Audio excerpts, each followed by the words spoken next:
Hey everyone, I'm back. Welcome to the WoolJewel podcast. This is episode 21. I'm Caitlin and this is my knitting podcast. So welcome to anybody returning and also welcome to any new viewers. Thanks for giving me a shot and I hope that you enjoy. If you want to get in touch with me, the best way is on Instagram. My handle is @WoolJewel. And I'm also WoolJewel on Ravelry. We have a Ravelry group called WoolJewel Podcast. WoolJewel is one word, and I will link all of that below in the description for the video. So I have been gone a while. It's been about a month. I've been traveling, and when I got home, I was super jet lagged, and then I got sick, and then Ben came home from deployment, and so it has just been really crazy, and that's why I haven't been able to make an episode, but I'm really happy to be back. Normally, taking that much time off from podcasting would mean I have a lot to talk about, but I've actually been doing a little bit less crafting lately. So I will talk about what I've been up to knitting-wise soon, but first I want to talk about the knit-alongs I have going on. I just closed the thread and drew a winner for the Big Scary Knit Along. So if you haven't been watching, the Big Scary Knit Along was just kind of me challenging everybody to do something knitting related that they were afraid to try or they wanted to try for a long time but just never did because it was intimidating. So that thread is amazing. I loved reading everybody's responses and their experiences trying something new. So if you need a little bit of encouragement, the knit along is over, but you can go check out that thread and see everybody's experiences. It was awesome to read. And I want to say like 99 or 100% of the people said it wasn't as scary as they thought it was going to be, and they definitely try it again. So I'm really glad we did this knit along. Maybe I'll do it next Halloween too because it was such a success. But I had 16 entries and the winner was, I did a random number generator and the generator gave me number 10, and so number 10 was Celeste Full. So Celeste, you have won the Big Scary Knit Along prize, which I think I never actually showed on the podcast, but it is this awesome skein of sock yarn. It's a 75-25 merino and nylon, and it is hand dyed by my friend Amanda from Geektastic Fibers. I'll put the info here because I don't have the label on the yarn right now. But yeah, this is one of her Halloween colorways, so it's called Hocus Pocus, and I actually thought it would be appropriate because even though Halloween's over, it's still very autumny and I think borders on Christmassy. So I hope you enjoy this yarn. And then I also have these stitch markers for you by Heidi and Lana, and they're my favorite color. I picked these up at Nitty City in New York when I was there after Rhinebeck. So Celeste, send me a message when you see this and I will get those out to you. Congratulations.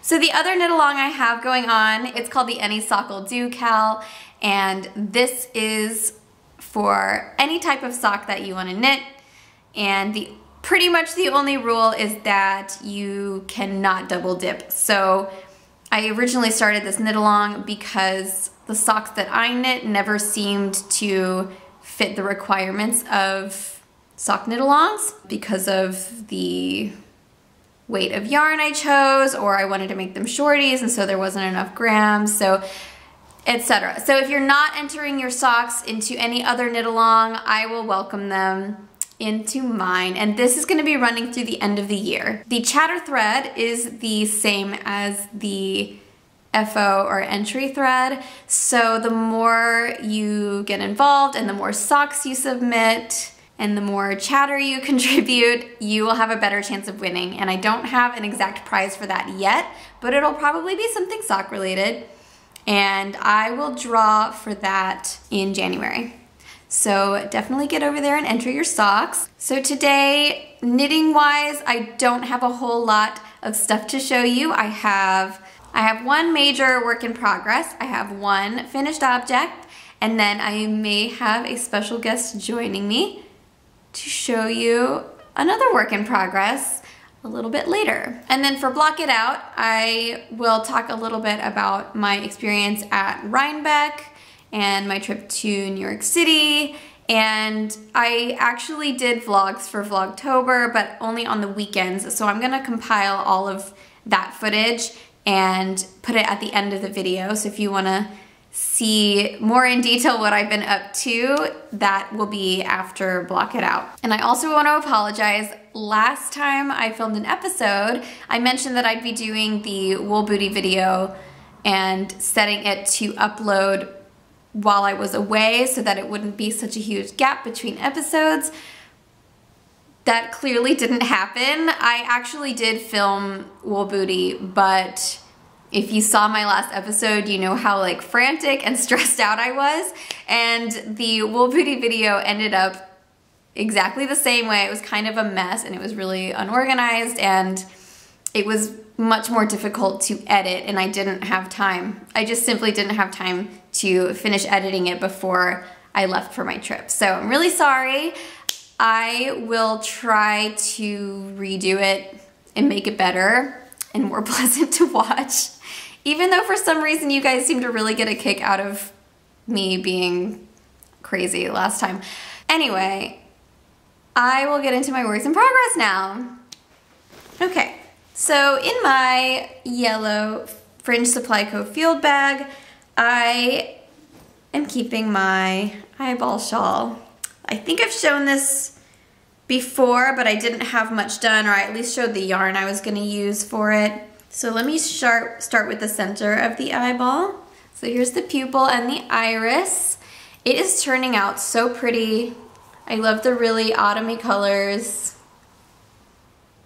And this is not really a black, it's kind of a really deep mauvey purple. It's so pretty. So the yarn I'm using is Piratenwolle for the iris.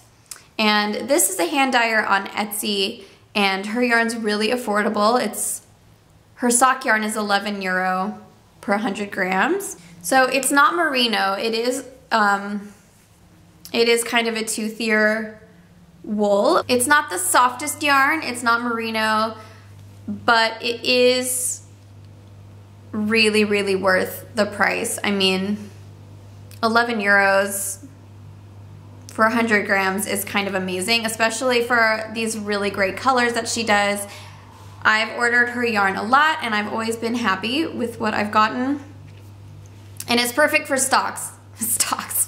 It's perfect for socks because it's a really sturdy sock yarn. I haven't experienced it pilling or anything like that like I do with some of the softer yarns. So that's what I'm using for that. And actually, I wasn't really digging the way that the iris tends to pool on other eyeball shawls because you're just knitting these big circles around and around and it usually pools into kind of a swirl. And I didn't want that. I wanted a really uniform blend of the colors, I guess. So what I did was I took the skein and I separated it into two 50-gram balls. So I wound a 50-gram ball and then I cut it and then I wound a second one. And then I alternated every other row. I just knit from both balls like every other row. And I think it turned out perfectly. So if you only have one skein of hand-dyed yarn and you don't want it to pool, and you could do this for sweaters too, because I know they recommend, at least when you get to the body of the sweater and you're knitting in the round, it will tend to pool kind of weird sometimes. So I really recommend doing that if you're knitting one skein at a time, to just separate it into two separate balls and it will not pool, hopefully. I mean, don't quote me on that, but it didn't pool for me, so I'm really happy with how it turned out. And then the iris is a yarn I got in Paris from Les Petits Points Parisiens, and it is a single ply. I don't remember the colorway name, but she only had one of these. Like, I didn't see any other ones, and I knew I wanted a really dark color that wasn't black, and I just thought it was perfect. If I can find the label for this yarn, I will put the information in the show notes. And I also, at least when I was in the shop, she did not have an online shop for her yarn, but she said that she was going to try to do online sales soon, and that was a few months ago, so maybe she does. I will look it up, or maybe she'll have an online shop soon. I don't know. I don't know. I will link what I can. Okay, and so for the sclera, I wish I could show this better, but it's kind of just this like eyeball sack on my needles because it's all in the round. But I have made my way to the border. I finished both white sides of the sclera. And so for this, I'm using a Madeline Tosh one-of-a-kind colorway. And I got 2 skeins of it, and I just think it's so pretty. The speckles are like pink and blue and orange. I don't know. I just think it's really pretty. It's subtle, but interesting at the same time. And I love the way it feels. This is the Euro sock base from Madeline Tosh, and I think it's my new favorite. It feels so awesome, especially in garter stitch. It's like really squishy. I love it. So the border, oh my gosh. The border is 592 stitches around, and it's brioche. And so it takes me a really long time to get all the way around. So I really, really, really wanted to have this finished by tomorrow, but that's just not gonna happen because I have a busy day ahead of me. So that's unfortunate, but it's okay. I had the option to do a garter border, which would have been quicker, but I didn't like the look of it as much as the brioche. So that's how it looks. And then on the inside, it's reversed. So yeah, so for the border, I'm just using the same color as the iris and the sclera. So hopefully this will be a finished object the next time I see you. Yeah, I wanted to have it finished by tomorrow because Ben and I are taking a short trip to Amsterdam, and we're gonna go to Stephen and Penelope, and Stephen West's Instagram has led me to believe he's in Amsterdam right now, so I'm hoping that means he's gonna be in his shop when I happen to go by. And I don't know, it would just be like fun to wear one of his shawls when I see him. If I see him, I don't know. He was there the last time I went to the shop, and it was a total surprise, and it was really exciting. So anyway, eyeball shawl. I love it. That's it. That's pretty much all I've been working on. I know that last time I saw y'all, it was before Rhinebeck, and I was talking about knitting the Taunu socks as like my Rhinebeck socks, and I balled up the yarn, I got my needles, I packed everything I needed, I put the pattern PDF on my phone so that I could knit the socks on the plane. And I went to the US before, like a week before Rhinebeck actually happened, so I figured I would actually finish them before a Rhinebeck weekend. But then I got on the plane and I looked at the pattern and it said twisted German cast on, and I've done this cast on before and I love it, but I couldn't remember how to do it for the life of me. And I sat there with my yarn and my needle just like trying to figure it out. I was like, I know I've done this before, maybe I can just figure it out.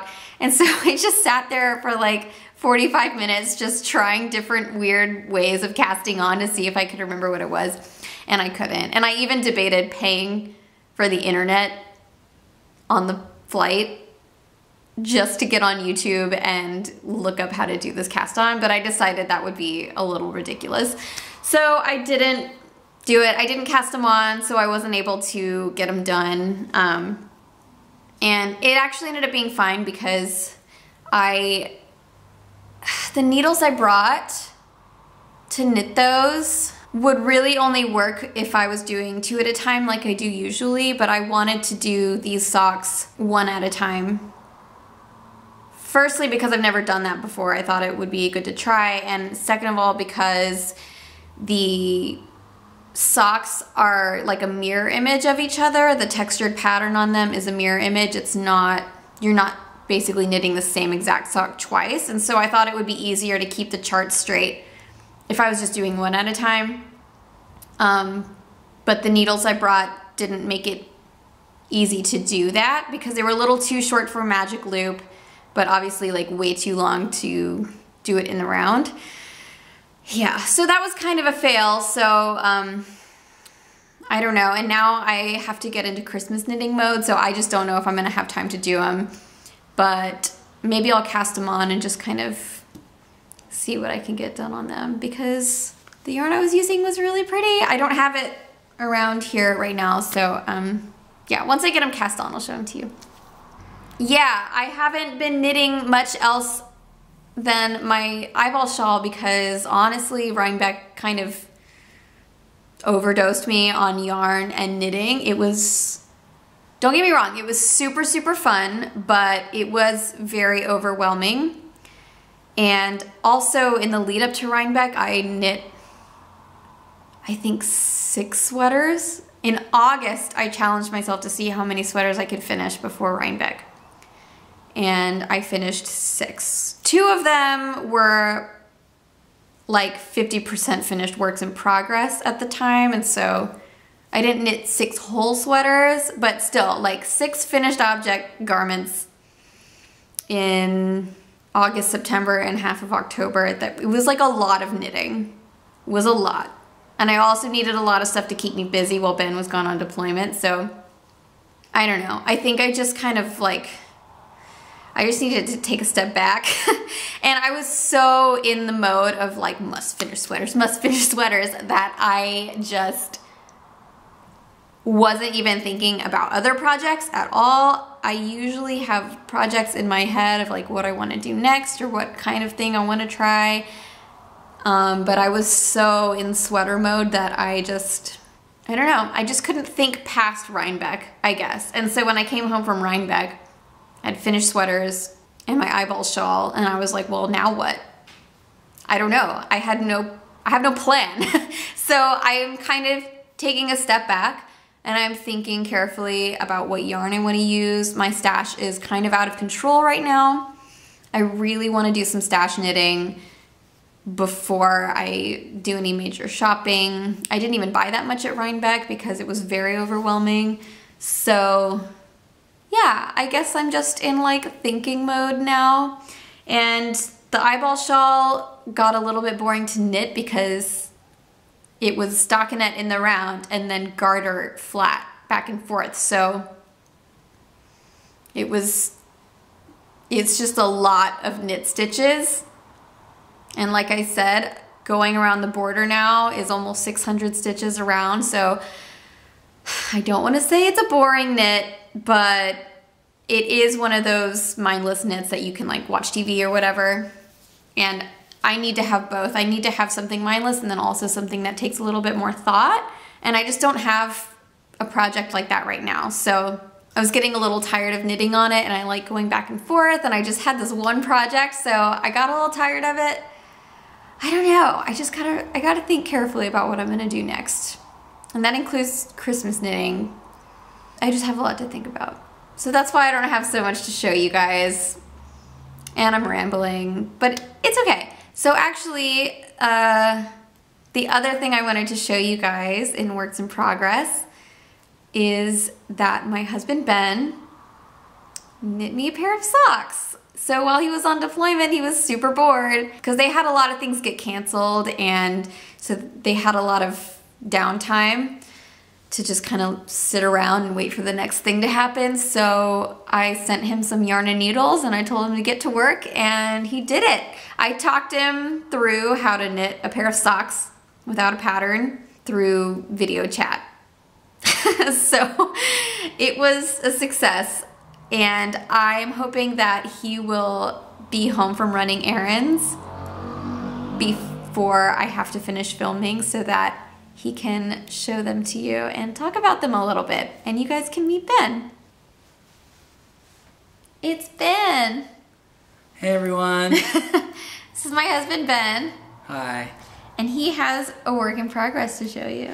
Yes, I do. And Caitlin gave me the idea while I was on my deployment over the last 3 months to knit her a pair of socks. And at first I kept telling myself, no, I don't want to do that. Knitting is Caitlin's thing. But as the months progressed, I got more and more bored and decided that it was okay to try. So this is what I got. Let me just drop this one. Let's actually show them though. Okay. Ta-da!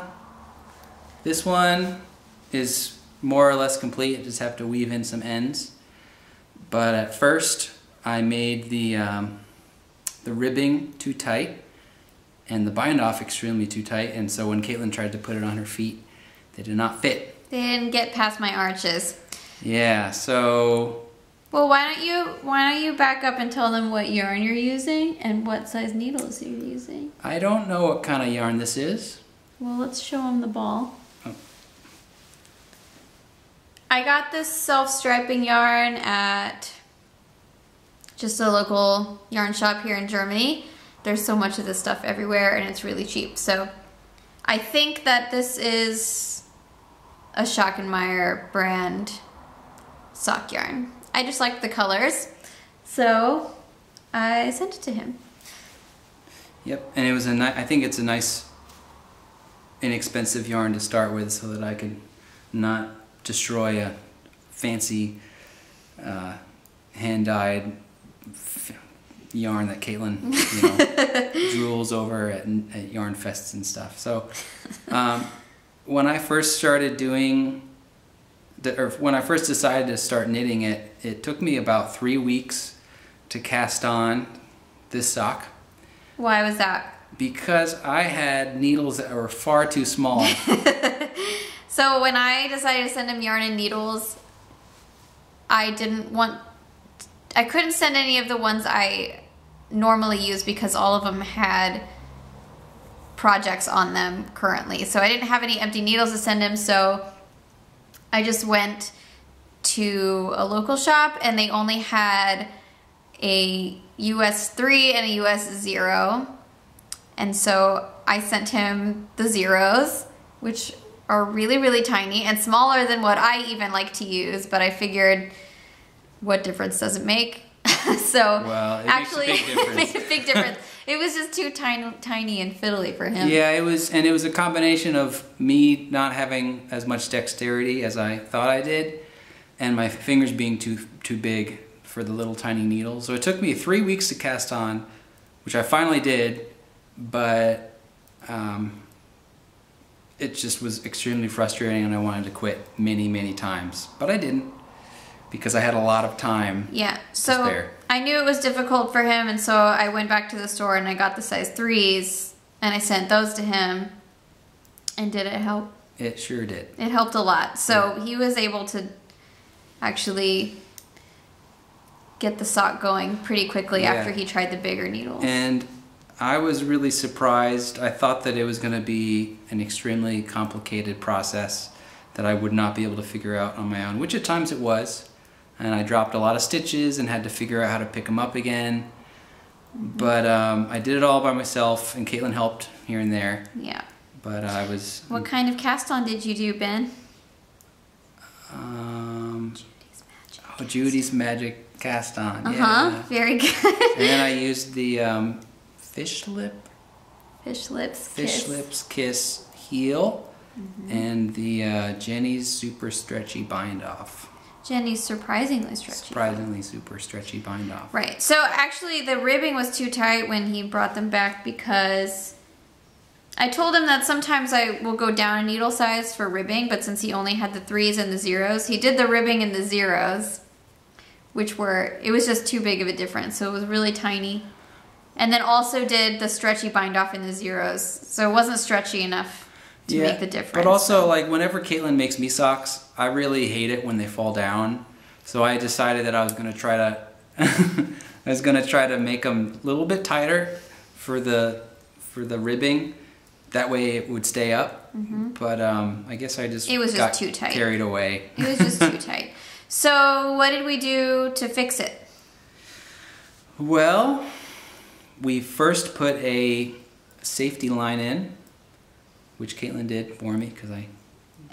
Lifeline? Lifeline, safety. Yeah. And then we ripped it out up until the bottom of where the ribbing started, and I went to town with some bigger needles, with some Addy needles. Do you remember? Oh yeah, he was using my Addy Turbos. Which I'm kind of amazed at. I sent him some cheapo needles to start with. Yeah. Which were like a textured metal. And then to re-knit the cuff, I gave him some of my Addy Turbos. Did you like those? I did, yeah.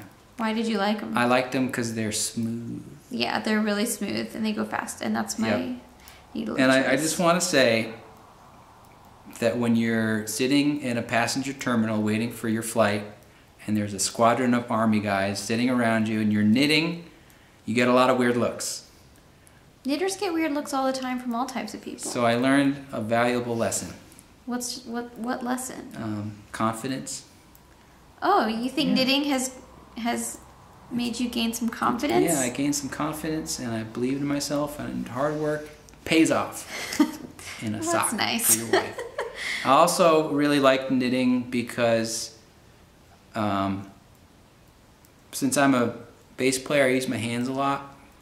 But on this last deployment, there would be a lot of times where we'd be sitting around not having anything to do. I wouldn't have my instrument with me. So it's nice to keep my hands busy. Yeah. And so when I get on the instrument, it's not as cruel. Yeah. Yeah. So, okay. nice. So what method did you use? So we know what size needles you used. Do you know what I mean by that? No. Did you do 2 at a time or 1 at a time? Did you use magic loop or double pointeds, or what did you do? 2 at a time. You did 2 at a time? Oh no, you did 1 at needles. a time.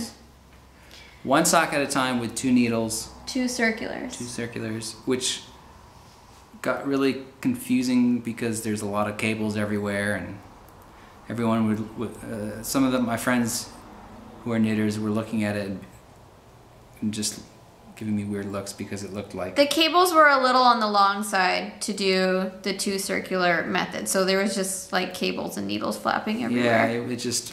They were long enough, they would have been a good size to do 2 at a time socks, but I thought that might have been a little much to start with. So have you knit, I'm sorry, what else are you going to say? I was just going to say the hardest part was starting and finishing. I think I got a couple of gray hairs from trying to do the super stretchy bind off with the really small needles because it was really stressful pulling the 1 stitch through the 2 loops. It was really difficult. Okay. So, but I did it. But you did it. Here it is. And it fits now. So now what do you have left on the other sock? I just have to finish the ribbing and... So what size needles are you using now for the ribbing? These are not a US, so if there was a US equivalent, it would be a 1.5. I don't ever remember the millimeter size. 2.5 millimeters. So it's like a size and a half down from the 3s that he was using for the body of the sock. Yeah. Yeah? But I want to do some more socks, and I want to do some mittens next. Why do you want to do mittens? Because they're similar to socks. They are? Well, the hand part is. The hand part. Yeah, where you put your fingers. No? Is it not? What do you mean? When you can put your hand in there. Oh, yeah. Mittens. Sorry, I was thinking about mitts for some reason. No, mittens. Mittens. 2 extra. Are you going to make them for me?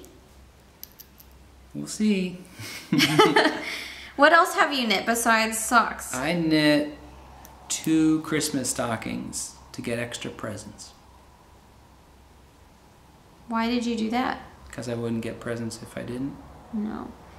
So, a couple years ago, I was busy knitting Christmas gifts and Ben requested a stocking. And I said I was too busy with my other Christmas knitting to add a stocking to the list. And I told him he could make his own. And he did. So we used a bunch of my worsted scraps and held them double on really big needles, and he just made a big stocking for himself. Big old stocking, yep. Yeah. Didn't take so that I too could long. put presents inside of it, and then the next year I wanted a stocking too, but I told him that he had to make it. Yeah. Yeah. So he's made 2 stockings and a pair of socks. Yeah, pretty good. Yeah, that's pretty good. Socks are just kind of like a tiny stocking, right? Yeah, and the presents are your feet. Or toes. I guess you're not wrong. Yeah. Okay. Except I think those stockings had a heel flap and gusset instead of... We didn't do a fish lips kiss heel on the stocking. Mm-mm. No. Nope. I think you did a really good job. Thanks, Caitlin. I can't wait to wear my socks. Are you going to finish them? I hope. Is there anything else you want to add? Thanks for hanging out with Caitlin while I was gone, keeping her company. And Aww. hope to be back on the show whenever she lets me. Well, you just got to knit more stuff. Oh. I have a feeling people would really enjoy to see stuff that you knit and hear you talk about it. Well, we'll see. We'll see if my stash gets bigger. Yeah, I told him he can't use my stash. He has to have his own stash. Well, I cut my mustache off, so. He did. He had a mustache on deployment, and he got rid of it. But now you have... This is the start of Ben's yarn stash. Yep. Okay, is that all? Yep. Okay. I'm good. We're gonna go to IKEA.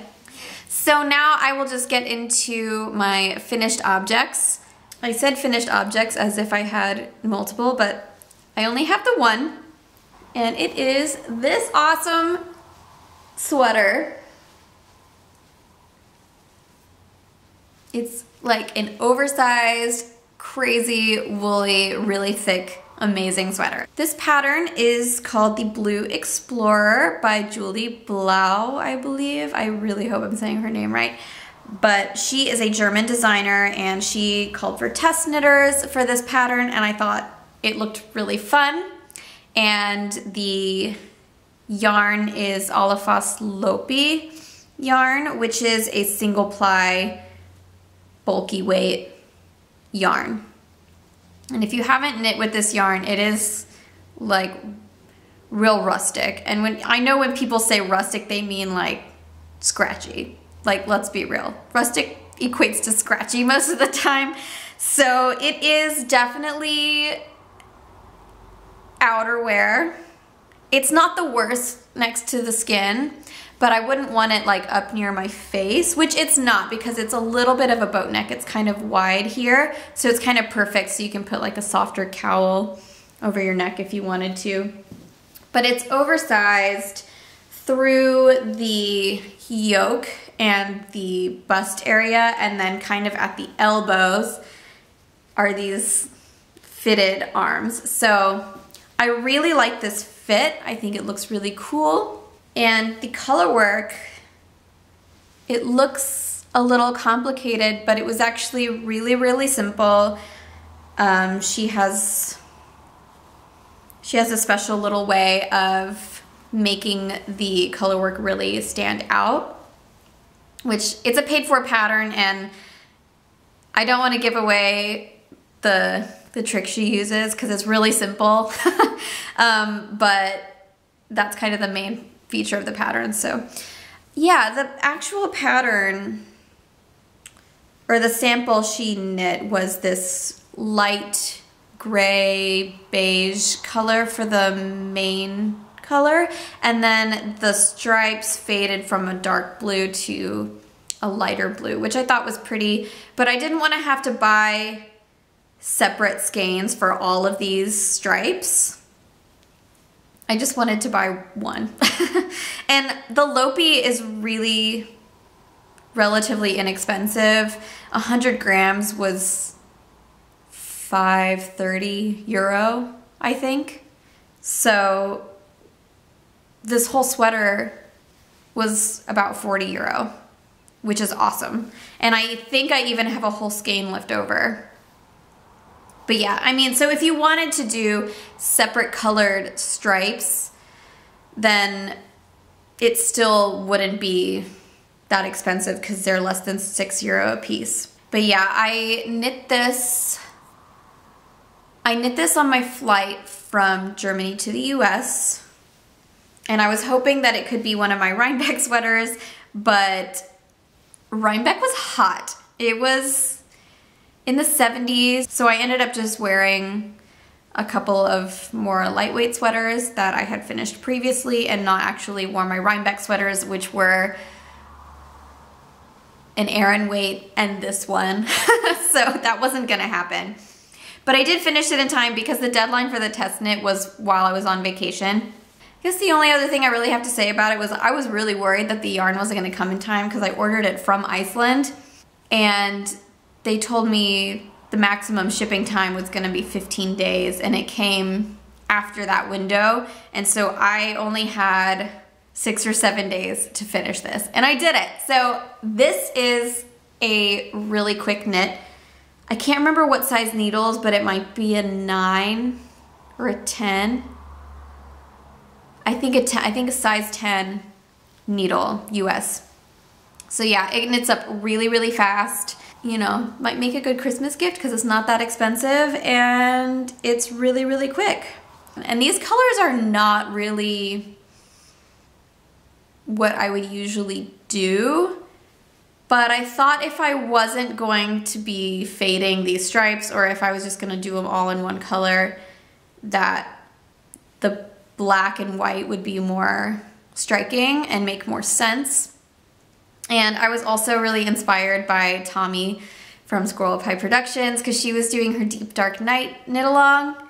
And so I thought this would be a perfect entry for that because it's black, and let me say, black yarn is really difficult to knit with even at this huge of a gauge. It's just so hard to see. I don't know, but it was, I still enjoyed doing it, and I did finish the sweater in time to enter it into the knit along, but I just forgot. I like never enter knit alongs because I always forget before the deadline. Like I feel like I participate in a lot of them, but I never make the entry in time, so it's fine. I never would have chosen these colors probably if she wasn't doing that knit along, and I'm really glad that I did. Yeah, so there's that. Maybe I'll put it on and show you guys. Yeah, so here it is.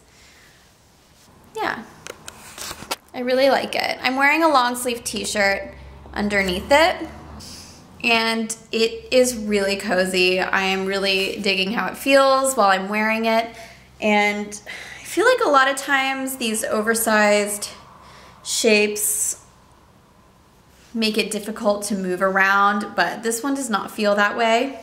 And I think that normally I'm not super into the wide neck sweaters because sometimes it looks weird when your t-shirt shows underneath, but I don't think this one looks weird. I really like it. Yeah, so that's my sweater.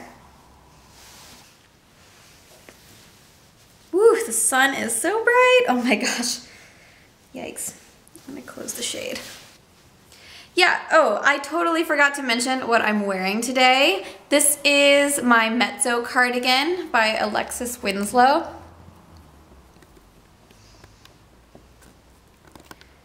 And if you have been watching me from the beginning, you will have seen this before. I think I showed it on my second or third episode or something way back when. I love it. I think it's the only cardigan I've ever made. And it's more of a cocoon cardigan. It was a really, really simple, fast knit, and I used a bunch of stash mohair yarns. So it was a good stash buster. The way it works is you knit 2 halves and seam them up the back and underneath where the arms go. So it was pretty easy. And the way she does the color work is by holding 2 yarns together. In the pattern, she suggests using a DK and a fingering weight yarn, I think, and you're changing out the DK color where you want the color blocking and keeping the same fingering weight color the whole time. So what I did in order to make it more drapey was use a sport weight alpaca that's what this tan is, and then I changed out lace weight and mohair. So the gauge was a little bit different, but for something like this, it doesn't really matter. And sorry for you guys who know this project already, but I just wanted to mention really quick, I feel like the way I knit it made kind of a drastically different finished object, at least fabric wise. It's just a lot more drapey because it's alpaca, and I used a sport weight and a lace weight instead of a fingering weight and a DK, but I used the same size needles. And I also changed the mohairs at random instead of doing them very specifically, symmetrically, like she does in her own pattern. But yeah, so this is Mezzo by Alexis Winslow, who I actually got to meet at Rhinebeck. It was cool. I just kind of bumped into her, and my sister and I were like ogling her sweater that she was wearing. We were like, why is that so perfect? Hand-knit sweaters are not supposed to look so perfect. And so we just said hi, and we were like, you have a perfect sweater. And she was like, I'm so glad you like it because it's a new pattern. And she handed me this little booklet of, I guess, like a preview of her new patterns coming out. So I was looking at it and I was like, oh my God, you're Alexis Winslow. That is so cool. I've knit your Mezzo cardigan before, because I didn't know what she looked like, which is, I never know what the designers look like, because sometimes I don't know if the person modeling it is actually the designer or if they just got a model. So I never know. I feel like I'm kind of out of the loop.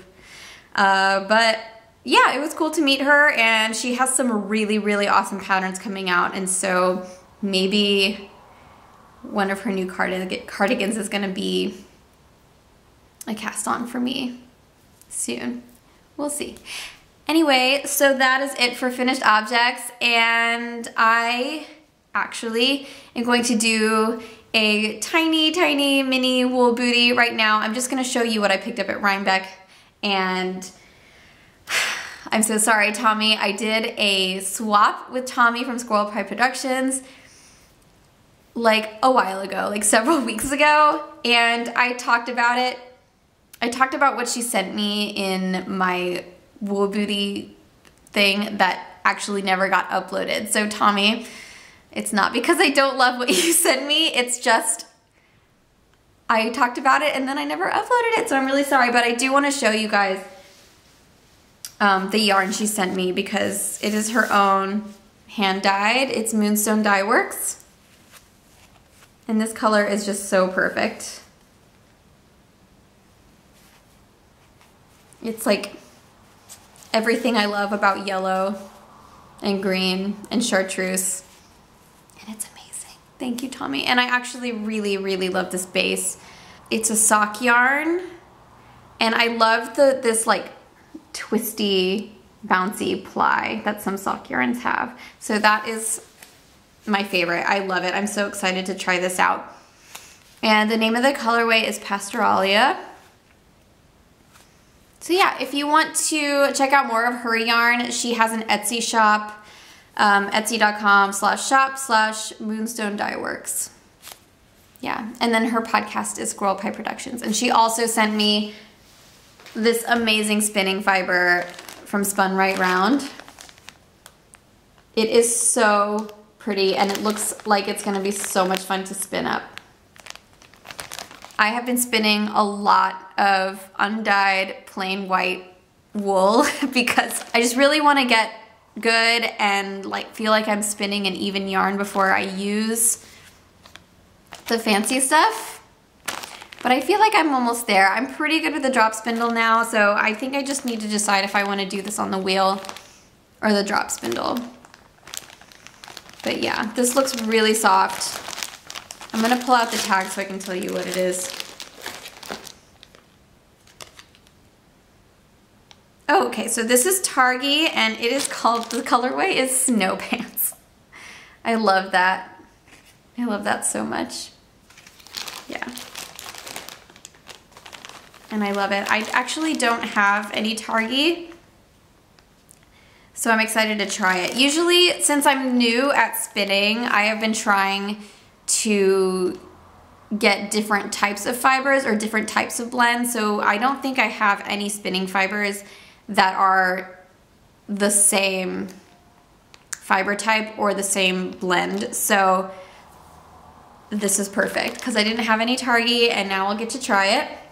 I haven't been doing a lot of spinning lately though, but that's okay. So I'm just gonna show you really quick what I picked up at Rhinebeck, which is not a lot. And normally I would save this for a wool booty, but I know that people are pretty interested in hearing about Rhinebeck. So I didn't actually buy this at the Sheep and Wool Festival.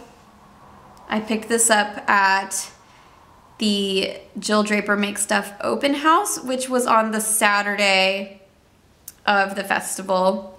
And she does this open house at her own studio, which is maybe about 20 minutes away from where they hold the festival. And it was so awesome. That's where I met Alexis Winslow and yeah, Jill Draper. She has great yarn. Like her colors are so pretty and it was really fun. It was really packed in there and a little overwhelming. A lot of people in a tiny space, but we had wine and there was little snacks and I don't know. It was awesome. I think I was looking forward to her open house like more than the actual festival because I didn't even buy anything at the festival because I knew I wanted to get this guy at Jill Draper's. Yes, so this is a yarn baby. People call them yarn babies because they're about the size of a baby and it feels like you're holding a baby. And this is 770 grams of Aran weight wool. Yes, so this, I think it's called an Empire. I think Empire is the name of the base, but it's this gorgeous kind of sagey light gray. I love it. And this is enough to make a sweater or to make a sweater and even have some left over. But I also picked up this one. This is called a mini Empire and it is 113 grams. So it's just a bit bigger than a normal skein. So this is the same base, just a different color, and I thought that these might look really pretty together in a color work sweater or something. But my sister and I are splitting this one. She also got a yarn baby in a different color, and we thought that this would work well with both colors. So I'm gonna use this for color work and then send her whatever's left. Yeah, this is the colorway Paprika. Oh yeah, and the wool is a Rambouillet or Rambouillet, however you want to say it. And I love it. I'm obsessed. This is my new favorite. I can't wait to pick something to knit with it. Okay, the other yarn I picked up, and this is pretty much it for Rhinebeck purchases, is this amazing Cormo yarn. I think it's a sport weight. Let's call it a sport weight. It's 2-ply and it looks really rustic, but you know how I was saying people call it rustic when they really just mean like scratchy? It looks that way, but it is so not. It is so soft and squishy and I cannot wait to use it. I love the color. It's undyed. This is totally natural. And this came from Ensign Brook Farm. It's called Fab for Cormo yarn. The farm that this came from is in Greenwich, New York, which I don't know how far away it is actually from Rhinebeck, so I don't know how local it is, but I'm guessing it's like pretty close. So each one of these is 3.5 ounces, and I have 3 of these. I'm having a hard time deciding what to make with them because, I mean, anytime I find something that I love, my first thought is sweater or some kind of garment. But I don't think that 3 of these is going to be enough to make the type of thing that I would want to make with this yarn. So I'm kind of thinking like a big cozy shawl or a wrap or something, because it is soft enough. I think I do want it close to my face or neck or something. But I really want to find something kind of textury because it's a really bouncy, squishy wool, and so I want to find a pattern that, you know, would show off that aspect of it. So yeah, that's what I got at Rhinebeck.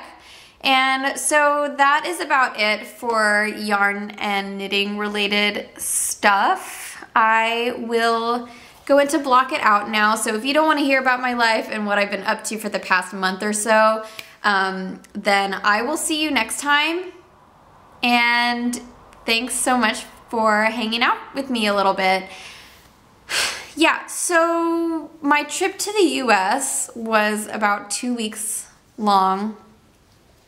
I went to Texas first to visit family. I had a new niece that I hadn't met before, and she's so tiny and cute and amazing. Both nieces are amazing, but I was just happy to get to meet the second one that I hadn't met before. So I just spent 5 or 6 days like hanging out with family, working on my test knit because I had to get it done. And I did go to a yarn shop called West 7th Wool, which is about 5 minutes away from my parents' house, which is awesome. Yeah, so I went there and I actually didn't buy, I don't think I bought any yarn, but I did go with a friend and I was wearing my Chances wrap, and my friend Sarah, she learned to knit the same time I learned to knit in high school, but she doesn't really knit anymore. But she had bought all these fun Madeline Tosh yarns to get back into knitting, and she started a scarf and she just never finished it. So she gave me the project and the yarn to hopefully like either complete it or knit something else for her with the yarn that she purchased. So I came home with a few of her yarns for that project, and then she kind of wanted something that looked like the Chances wrap. There's a DK version of it, so I might just knit the DK version of it with the yarns that she had, and then we figured it might be fun to throw in a few extra colors. I didn't even remember that until just now, so that's why I don't have the yarn with me right now, but once I start the project, I'll definitely show it on the podcast. The day before I left Texas, I met up with a couple knitters at West 7th Wool, and so we just had a few hours of knitting and shopping time, and it was super fun. I just put up a thing on my Instagram that was like, hey, does anybody want to have like a knit night or just like hang time at West 7th Wool? And so one of my friends who I've known a super long time, Becca, she met me there, and then I met somebody new. Her name's Ashley. Hi Ashley, if you're watching. And she came and hung out with us and knit. And it was cool to meet her because she is also a musician. She plays viola just like me, and she is studying with the teacher that I studied with for several years. So it's just a crazy small world, and it was really fun to meet her. So yeah, that was pretty much my time in Texas. I didn't do a whole lot other than just like try to meet up with all the people I wanted to see and eat as many tacos as possible, because Mexican food is hard to find here in Germany. So then after that, I flew to Richmond, where my sister lives, and we spent one day there. We went to, what's the name of the shop? Dances with Wool. Super clever name, love it. It is outside of Richmond, and they had a ton of awesome samples. We tried on a few, had a little fashion show, so I'll put that in the footage for my Vlogtober at the end of the episode. Yeah, it was an awesome shop. They were celebrating being open a year, I think, and so they had all these fun, like, giveaways and things to enter and stuff to celebrate, so it was just a fun time to go and be there. I don't remember if I bought anything. I bought a project bag. Yeah, I didn't buy any yarn there, but I saw this incredible project bag. Oh my gosh, look at it. Look at these alpacas. Or llamas. I don't know what they are. Sometimes I can't tell the difference. I think they're llamas. But they're so cute, and I love this orange fabric. And it's this, I don't have any bags like this, or project vessels, if you will, because it's not really a bag, it's like a box. And it's really sturdy, so yeah. Okay, so this is made by Daisy Said. And these project bags were being sold on consignment at Dances with Wool, so I'm pretty sure you can find these bags elsewhere. I don't know if she has a website or an Etsy shop or something, but yeah. I mean, look at the pink one. I love it. So that's what I left with. Yeah, and then the next day we drove to Rhinebeck. It was not too bad of a drive. We drove through Scranton, and of course we wanted to try and see stuff related to the office, but that sign, the Scranton sign at the beginning of the show, it like wasn't there, or we saw a Scranton sign but it looked totally different, so I think that they put up a new one, so I was kind of bummed we didn't see it. So to make up for it, we just played a bunch of songs. Like we played the Office theme song, and we played, I don't know, we just played a bunch of songs that are on the show while we were driving through Scranton. It was really fun. So I'll put a little footage of that at the end of the episode too. Yeah, so we got to Rhinebeck. We got there pretty late in the evening on Friday night, and we went to Indie Untangled, which was kind of like a trunk show for indie dyers and stuff, like people who didn't have a booth at the actual festival. It was super fun. Actually, I super recommend getting there late like we did, because we didn't have to wait in line. A lot of the crazy crowd had thinned out by the time that we were shopping, and the really, really popular vendors like Kristen from Wool & Vine, like she had 4 skeins or something left of her yarn, and I really wanted to try her yarn, but the only colorways that were left were like pastel pink colors and stuff, and I just wasn't really feeling it, so I didn't buy anything. But I did get to see some of her samples, and it was awesome. It was cool to meet her. And yeah, I mean, honestly, most of the vendors still had a ton of stuff, so unless you have like a very specific thing that you are gonna be really bummed that you don't get, you don't need to get there early. You don't need to stand in the line. I know that like people are really into the hype, but if you're like me and you don't like crowds and you get kind of overwhelmed or anxious easily, then just show up late. It's fine. We had a great time. We got to meet lots of people. Like we met Kristen, we met the grocery girls. I finally got to meet Tristan and Christy from the Girls in the Yarn Cafe. I've been watching them for a long time, and yeah, it was super fun. Oh, Lorelai, I met Lorelai from Handmade by Lorelai podcast, Elise from My 2 Tips podcast. Like, it was just awesome. Everybody all in one place, and I don't know, it was really cool. Like I said, get there late if you want to have a more relaxed situation. And also, I think since we got there late, like, you know, everybody wants to meet the grocery girls, but like they weren't being bombarded at the time, because I think most people who wanted to meet them had already made their way to see them and then moved on. So like I just bumped into them while they were shopping around, and we got to talk for a little bit, and it was awesome. Yeah, so I was a little starstruck. I don't think I bought anything at Indie Untangled. I don't think I did. But my sister Allison picked up some, like an awesome rainbow mini kit from the Lemonade Shop. Lemonade Shop is awesome.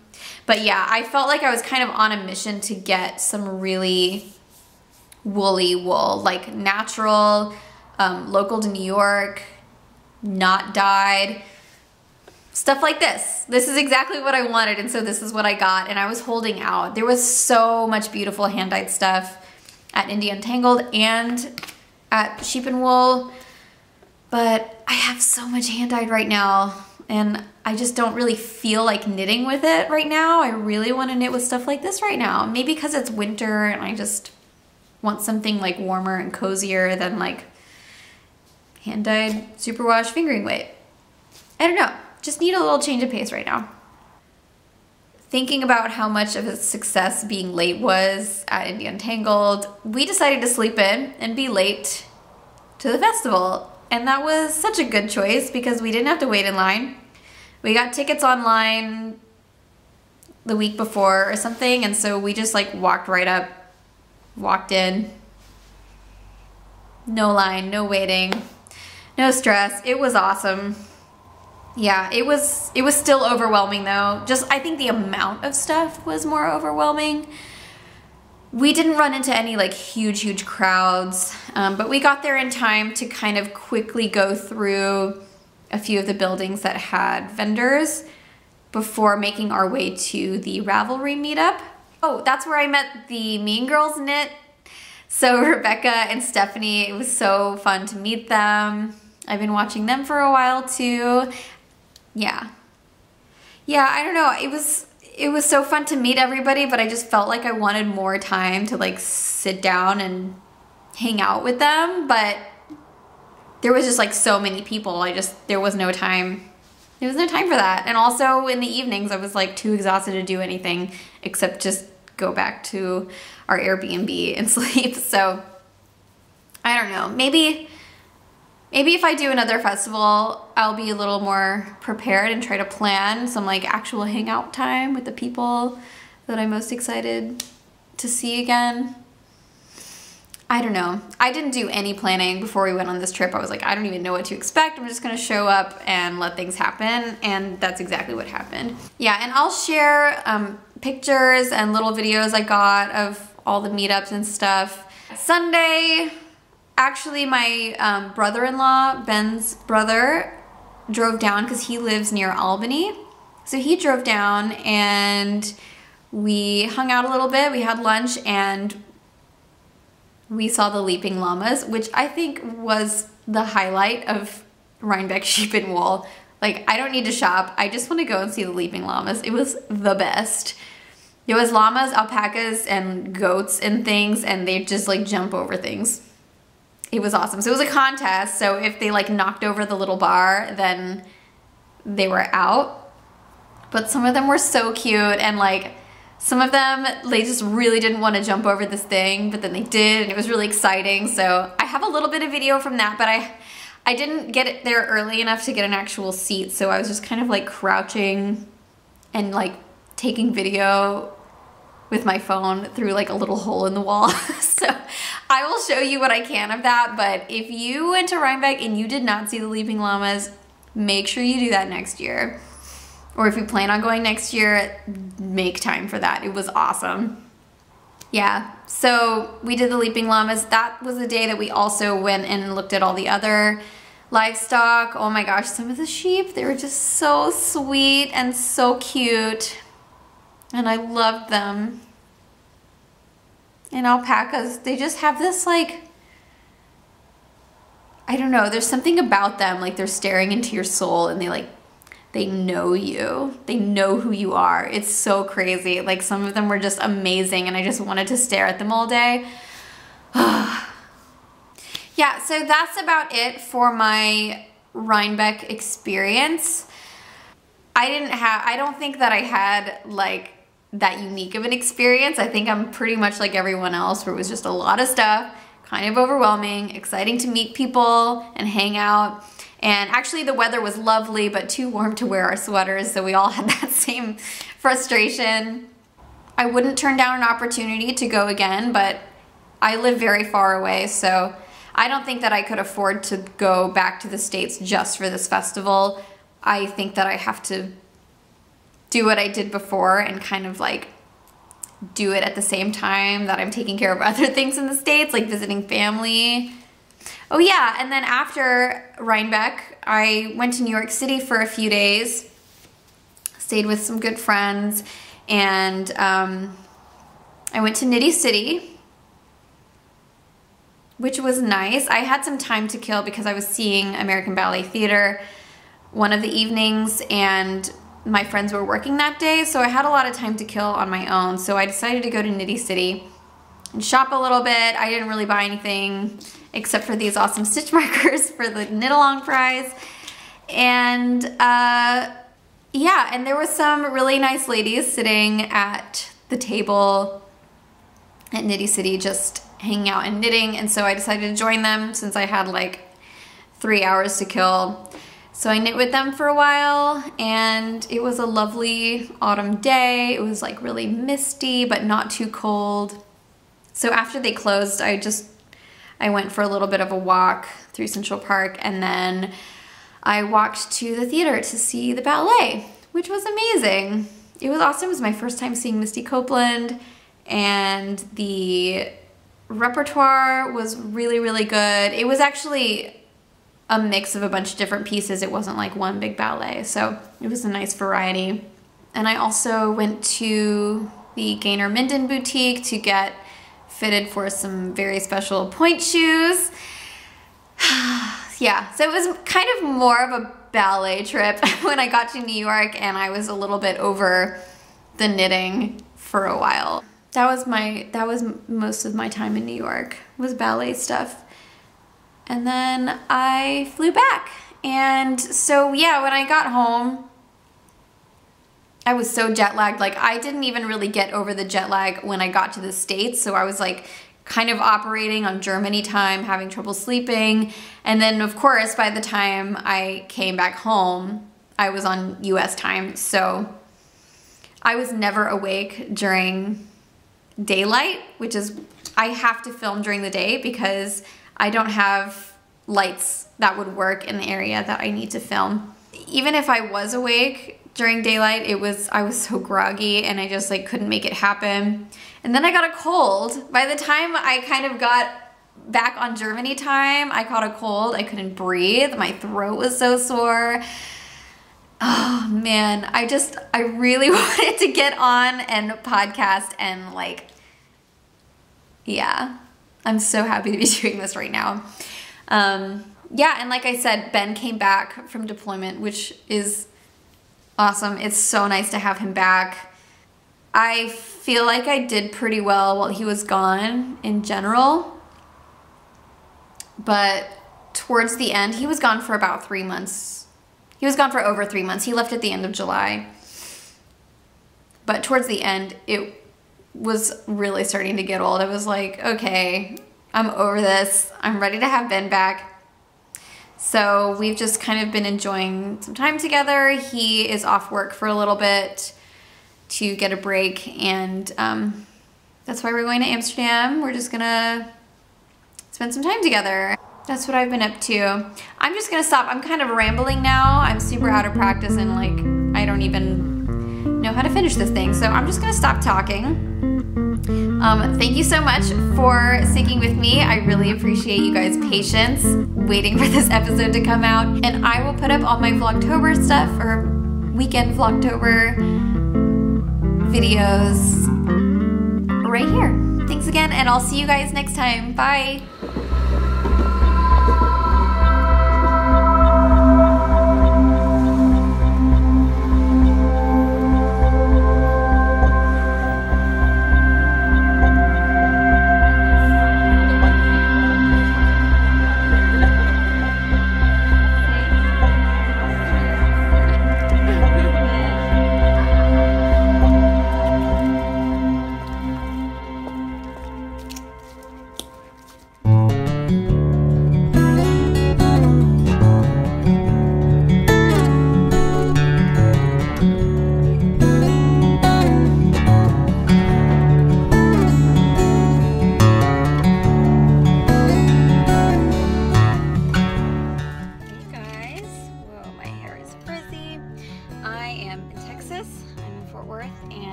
Coffee at one of my old favorite coffee places, and I knit a little on my eyeball shawl, and I am going to Target.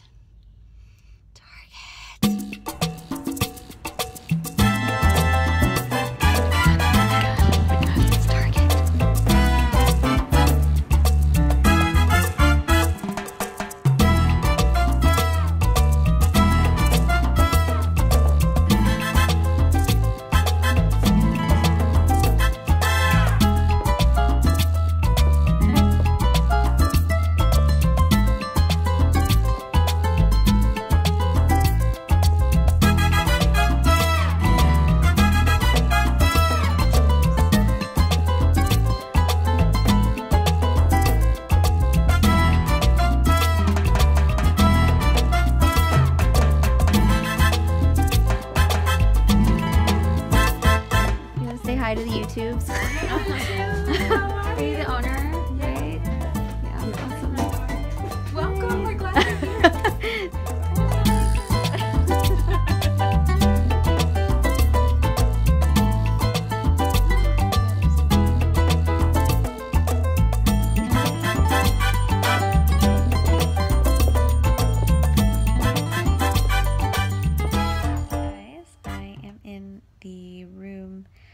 I'm staying in at my parents' house and I'm doing some knitting. Got a sweater going. And yeah, so today I got to check out West 7th Wool, which is my favorite yarn shop here in Fort Worth. And last time I came here, they had just opened like a couple months before I went there.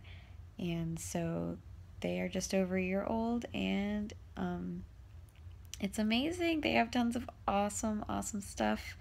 Not just yarn, but lots of like gadgets. They had the Luca needles that everybody's freaking out about. So it was cool to see those in person, so I might check those out. I'm thinking about getting a set of needles just to try. Not a whole set, but like just a pair of needles just to try. But yeah, and I went to a ballet class with a friend from high school, and then I had dinner with my family, and I went to Joann Fabrics with my sister because I need something made for one of my ballet costumes for Nutcracker, and I can't find what I need online, so she's gonna help me make it. So maybe I'll get some footage of us trying to sew some costume stuff. And yeah, so now I'm knitting and I'm pretty jet lagged. It's like 9 p.m. and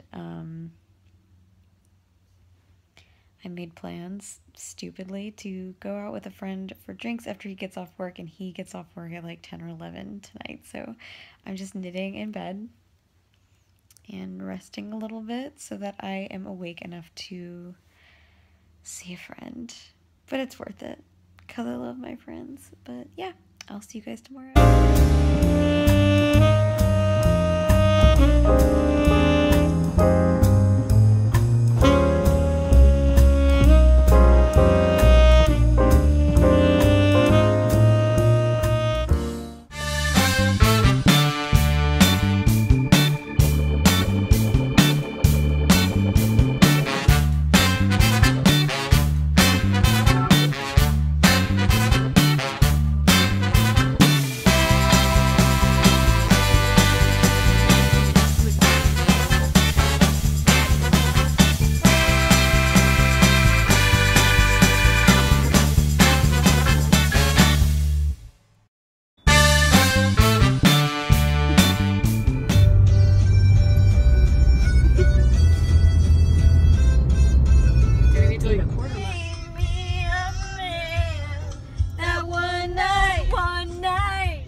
Ask me how I'm bringing my sweaters to Rhinebeck. Caitlin, how are you bringing your sweaters to Rhinebeck? I'll pack a bag.